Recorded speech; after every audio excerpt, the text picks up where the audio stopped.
Bem, meus queridos, aqui nós vamos apresentar a modernização na transição do Império para a República. E aqui nós vamos discutir sobre esse cenário no Brasil e como essa transição faz com que altere o cenário social brasileiro. Aqui é importante destacar que nós vamos estar falando sobre o olhar do século XIX e como eventos como a abolição da escravidão fizeram com que transformasse esse cenário. A dinâmica dos centros urbanos, essa mão de obra que entra nesse novo cenário, essa discussão de quem vão ser esses indivíduos diante desse todo brasileiro, vão ser discutidos nesse período. E que vai formar muito a nossa forma de pensar hoje sobre o Brasil. Então vamos aos slides. Bem, meus queridos, agora eu quero provocá-los com essa imagem, com essa pergunta. Quais foram as distintas representações produzidas sobre a identidade nacional brasileira? E por que eu faço isso?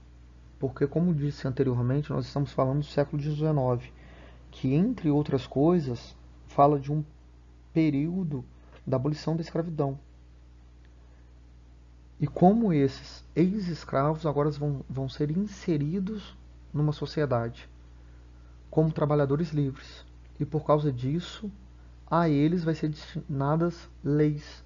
E pensar novas leis é pensar também nessa relação de modernização, que vai ver um cenário capitalista, industrial, se formando no Brasil.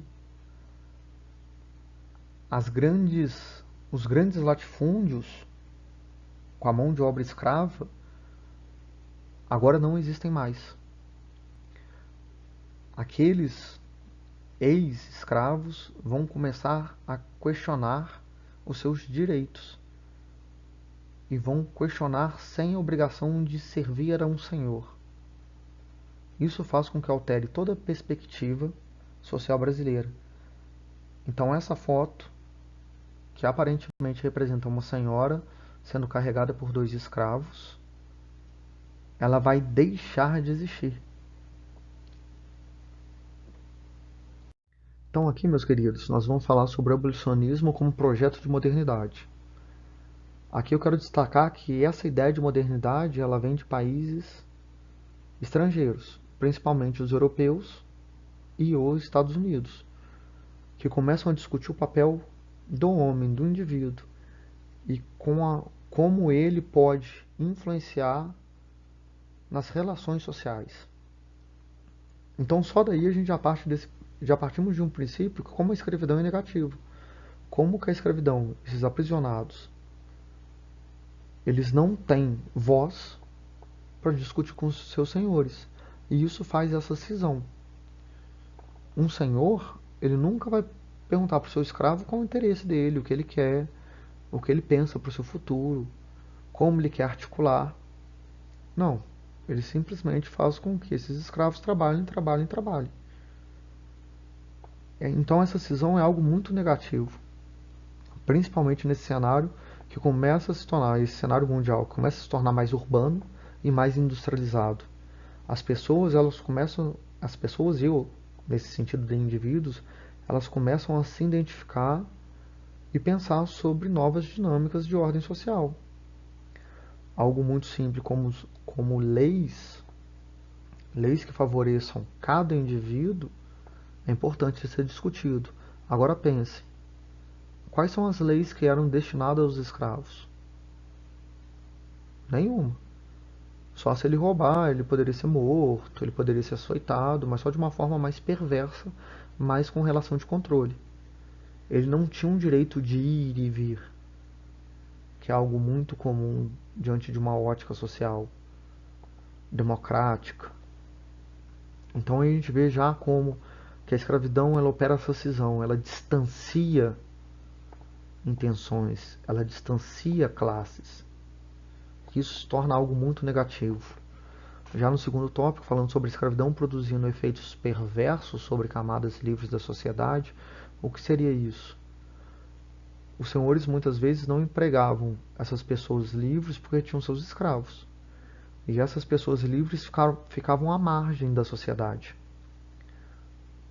tendo que fazer subtrabalhos, tendo subempregos, mas se distanciando, também provocando um pouco desse distanciamento. A voz desses livros era um pouco ouvidas, porque eles não se relacionavam de uma forma tão intensa. Eles não tinham espaço para eles. E aqui a gente observa, quando você tem os centros urbanos e todos os indivíduos vão estar lá se relacionando, essas pessoas livres vão começar a ter uma voz mais ativa. Então é importante ver esse cenário de urbanização também. Uma sociedade escravista se define pela desigualdade jurídica entre os indivíduos. Como eu já disse, as leis elas vão responder só a determinados grupos. Quem são esses grupos? Essa elite hegemônica que, que existiu no Brasil durante vários anos. Como eu disse já no primeiro tópico, quais são as leis dos escravos? Os escravos estavam em cima por qual lei? Se a gente pensa, igual a nossa Constituição de hoje, que fala que todos são livres, isso cabe um pensamento em que a gente já não enxerga mais a escravidão como um processo econômico. E aí sim, a escravidão sendo um patamar contrário a essa modernidade. A modernidade abarca todos. Ela traz todos para um diálogo. E a escravidão interferindo em todos os aspectos da sociedade. Economia, direito, cultura. Por quê? No relação de direito a gente já discutiu isso com um pouco mais de intensidade. Sobre a cultura. O Brasil foi visto diante de uma cultura branca portuguesa durante vários anos. A cultura negra foi silenciada. Então, se a gente tem um encontro de culturas e essas culturas não podem ser expostas, olha como isso é negativo. Na modernidade, todos vão poder se assumir diante das suas representações culturais. Então, a escravidão, mais uma vez, mostrando que ela não tem espaço para esse cenário moderno.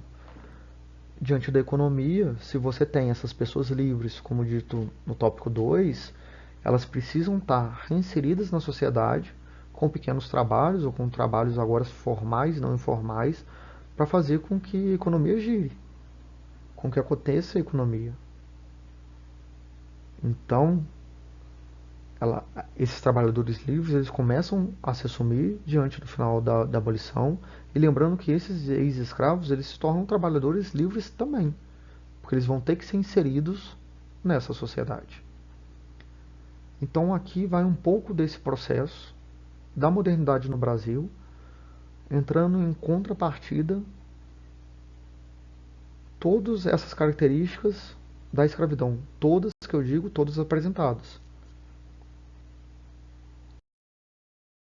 Bem, agora eu gostaria que vocês observassem essa foto e que nós pudéssemos pensar o que foi a passagem para o século XIX. E aqui nós vamos olhar para o Rio de Janeiro. E por que o Rio de Janeiro? Porque o Rio de Janeiro era a capital brasileira nesse período. E como ela, por ser uma das grandes cidades do Brasil, ela foi a porta de entrada para esses novos trabalhadores livres, ex-escravos, que precisavam procurar por algum auxílio de trabalho para poder até ter sua manutenção de vida. Como que eles iam conseguir alimento? Como que eles iam conseguir moradia?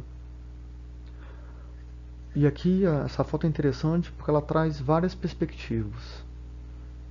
Primeiro, é possível observar obras. Obra significa o quê? Expansão.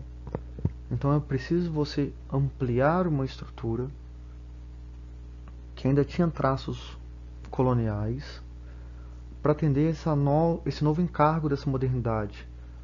Uma parte que vinculado mais à indústria, mais a um trabalho. No fundo vemos vários navios. Por quê? Por Rio de Janeiro ser a capital do Brasil, e, consequentemente, ela se torna um dos maiores portos da América. Então, o fluxo de barcos nessa cidade era intenso, significando comércio. Era o rio que escoava os produtos agrícolas brasileiros. Era o rio que era referência do mundo para se pensar Brasil. E com isso, ele trazia em si a sua representatividade enquanto capital,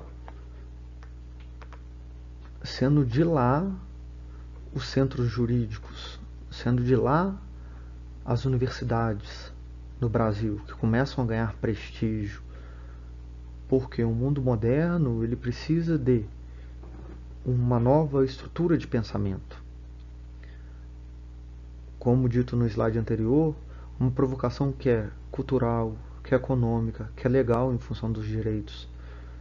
Então o Brasil ele vai ser um grande espelho para a gente pensar nessa transição.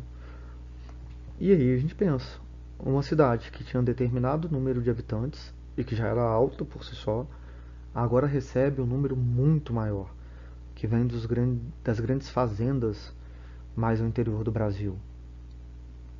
Os espaços que já não eram tão numerosos nessa grande cidade, como que ficam com a entrada desses novos moradores?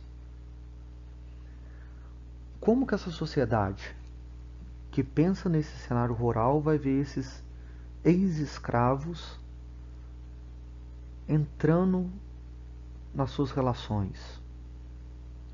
Pensem como que vai ser esse cenário de disputa de trabalhos, desse espaço de você poder ter um local para ficar e dormir. Então a escravidão, ela tem seu lado bom, sim. Como a gente já disse anteriormente, ela abre uma porta dessa modernidade. Mas o seu fim, ela causa transtornos nesse início para o Brasil. E reforça vários preconceitos étnicos e culturais que haviam nesse período. Só já adiantando como nossas próximas temáticas, observem a nossa configuração da nossa cidade aqui em Juiz de Fora. Aonde estão os negros e onde estão os brancos? E por que que isso fala muito de um cenário que ainda reflete um final de uma escravidão? Como que você, mesmo com essa dinâmica de representatividade de um indivíduo, do sujeito, falando de todos iguais, em função a direitos e deveres, olha como é que a gente fala ainda muito de uma exclusão. Então, observar uma sociedade brasileira, a gente vai ter que discutir sobre exclusão. A gente vai ter que discutir sobre estratificações sociais. A gente vai ter que discutir diferença de classes, diferenças de rendas. E elas são provocadas ainda como fluxo de uma escravidão. E de um final de uma escravidão muito tardia. Coisas importantes que estão também nessa foto, olha como é que o desenvolvimento acontece com as obras nos telhados. E isso muda a cidade, isso muda o ir e vir, isso muda a percepção. Então, nessa primeira PowerPoint aula, eu entrego essas formas de pensamento para você, que nós daremos continuidade nas próximas aulas.